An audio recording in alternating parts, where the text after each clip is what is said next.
If you are a beginner welder, I guarantee you are making these mistakes. And today I'm going to show you how to fix them so your welds go from looking like bird splatter to looking like stacked dimes.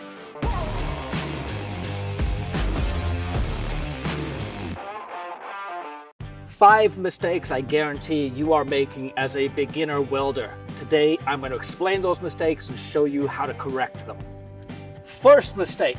Clean your steel. It is no good to start with a dirty canvas because dirty metal is going to produce a dirty weld, and a dirty weld is both ugly and weak. Number two, learn how to play the piano. Now let me explain what I mean by that. Learning to play the piano is much like learning to weld. Everyone can get on a piano and make a whole bunch of noise without it sounding good. Anyone can pick up a welding gun and weld without it being a good weld. To learn how to weld takes time, practice, and patience. Number three, set up your equipment properly. Make sure you have a clean area to weld in. Make sure that your ground is grounded properly. Go off of your machine's settings initially. Don't be afraid to turn up the heat. A hot weld is going to be better than a cold weld. Set up your welding helmet properly. If you can't see what you're welding, you're highly unlikely to have a good weld. Last point, focus on your control and plan your welding out. You need to have a steady hand. You need to be consistent. You need to have a clear path for the weld. Consistency is the key, and control will bring you that consistency and that good weld that we all look for. When starting welding, put your money into your helmet. Your helmet is going to be how you interact with the weld. Don't worry about the welder too much.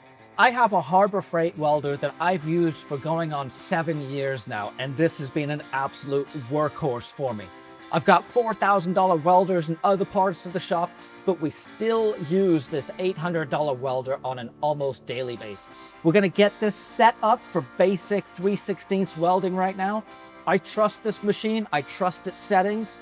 We're going to use them as the manufacturer recommends. Okay, Colby, get in here. This is Colby. Colby is my new hire. He is 21 years old, and you have never welded before, is that correct? Never. Never put a hood on, never held a gun, nothing? Nope. No. Okay, so just for fun here, I'm gonna set it up, I'm gonna give him the gun, and we're gonna see how he does. So don't screw this up. I'll try. Okay, throw this hood on. There's a glove. Welding tip. I'll cut this down for you so we're starting off with a fresh tip. Drop your hood and give me a weld of about 1 inch. Let's see what happens. That is absolutely horrible, which is good because now we've got a good starting point. This is your weld right now, and you did like the spray and pray. You just held the gun and went for it. So this is the only part that actually welded. But we're gonna fix that, that's okay.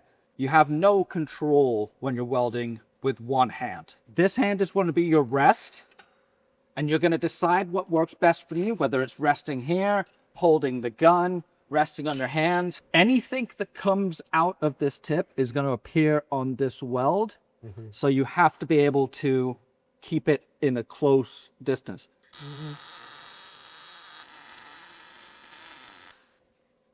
Same settings on the welder. The main difference between what you did and what I did, control with my non-dominant hand and consistency. I did the same movement the entire time.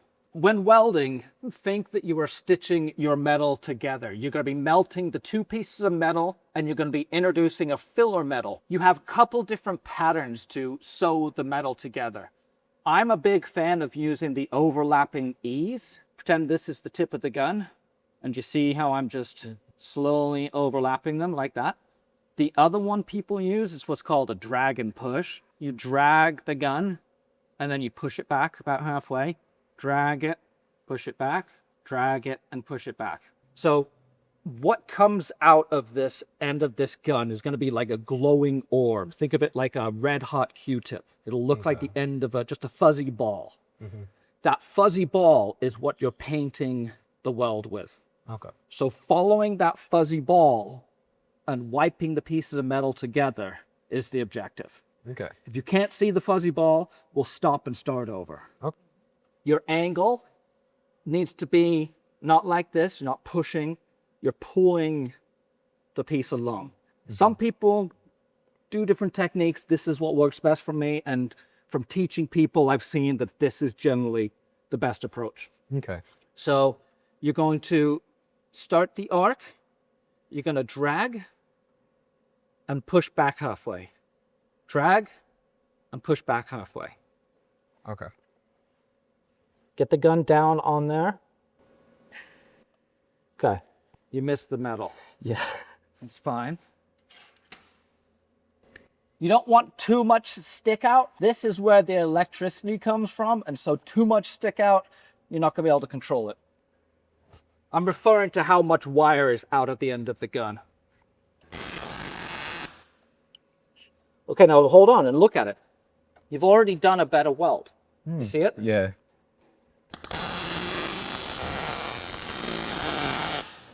Okay, better. So unfortunately, you didn't weld the two pieces together. Yeah. Your problem was the fuzzy Q-tip was down on this base metal and not up on the piece that you want to weld together. Angle your gun so that the ball is getting right into the notch, right down into that crack right there.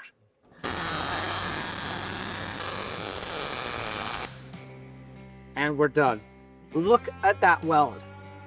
Let me bring this up so you guys can see the difference there.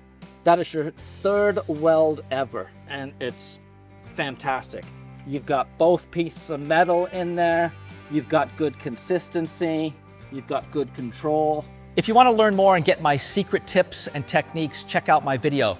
Use this hack to make your wiring projects next level. So in welding, it is much better to be too hot than too cold. Too hot is going to be obvious because you are going to melt through your metal and there'll be nothing left. Too cold is harder to tell.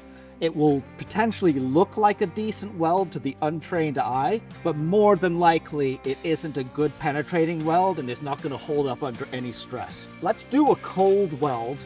So do what you did before. Tell me what the difference feels like when you're done. Okay.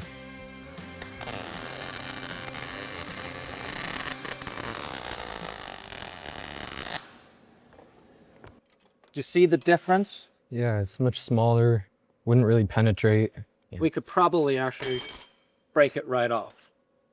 So without even watching that weld, I could tell that it was too cold just by the sound of it. That's another thing to focus on, is learning your machine, learning what it sounds like when it is laying down a good bead. It's going to have a consistent sizzle to it, like cooking bacon is what everyone compares it to. And you could hear the sizzle in this was intermittent and kind of erratic. You want a good, consistent, melting, popping bacon sound the whole ways across. So that's a cold weld.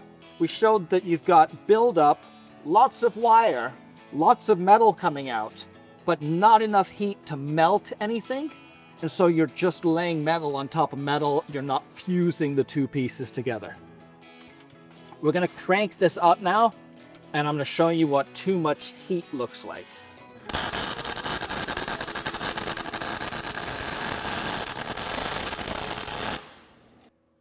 Okay.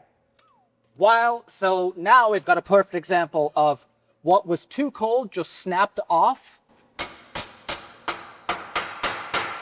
But we're never gonna break this even though it is way too hot. I set him up, instead of 18 gauge sheet, which is what I held it welding on the too cold, we went up to 3/8 plate, which is, you know, about as thick as you can weld with this machine. And the evidence is a really fat molten piece of steel here. The machine was throwing out a lot of wire into the weld. It started eating away. You see this right here, Colby? How it was eating into this metal. Oh, wow. Now, obviously, this is too hot. You could hear by the sound that it was too hot, but better to be too hot than too cold.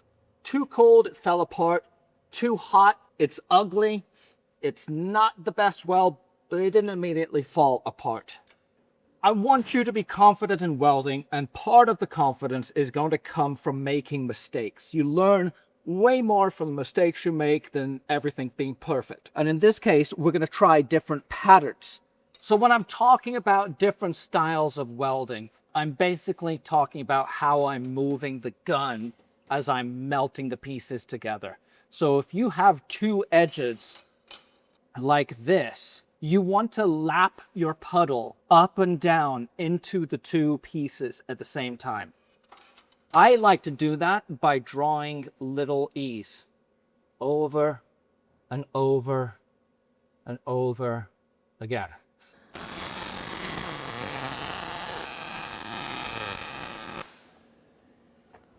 This is his 5th weld he's ever done, and while it looks nice, it's wandered off course.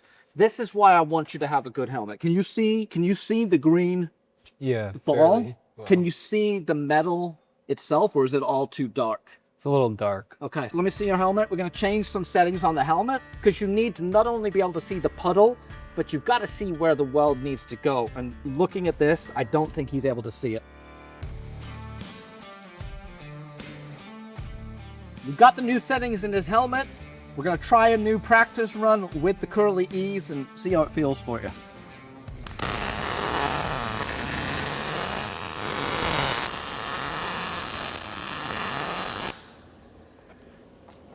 Good. We got a nice looking weld here. So where I'm gonna critique you on this, you're staying too low on this metal. Your puddle is about 1/4 of an inch down. It's not hitting the base metal completely. Let's do a dirty piece of metal. The first thing you will notice when you have dirty weld, it's gonna have a trouble starting an arc, meaning you're gonna pull the trigger and the welding wire might bounce off of the material because it can't penetrate and get a good arc.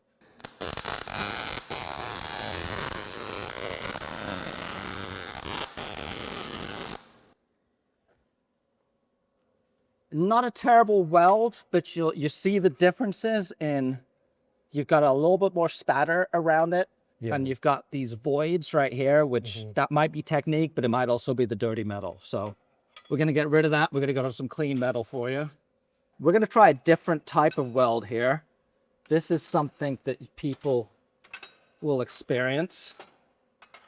This is gonna be called a butt weld, where you're welding two pieces together that you may have a smooth edge and not a 90-degree to go through.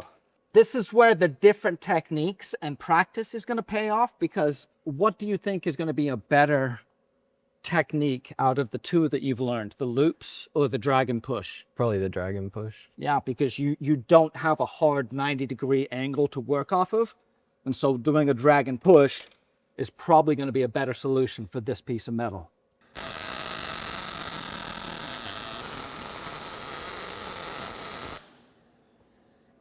Pretty good weld. You're still wandering. Do not be afraid to use the landmarks on this metal, the groove right here, to keep your gun straight.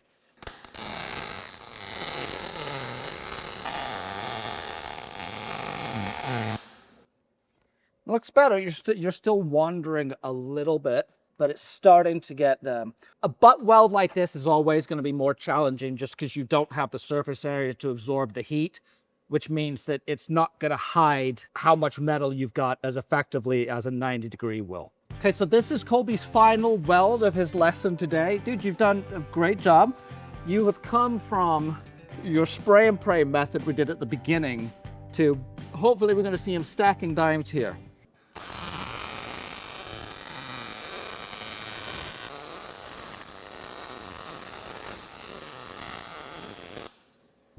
What do you think? Hey, that looks pretty good. Does look pretty good. Nice freaking job. What would you change? Probably need to go a bit faster, and then yeah, maybe a little higher still. Actually, I think your control on this one is great. The only thing I would say, you were super consistent. So granted, he's made a huge improvement today, and that's because I've been standing with him. I've been cleaning the metal. I set up the machine. I corrected where his hand goes. But hopefully, all of these things that I just showed you will transfer over to your welding. What do you think about welding your first time? It's not too terribly hard. A lot of people can do it. You really just gotta put some effort into it and get some practice. Couldn't have said it better. Keep practicing, keep learning, and keep building. Subscribe, and we'll see you in the next one.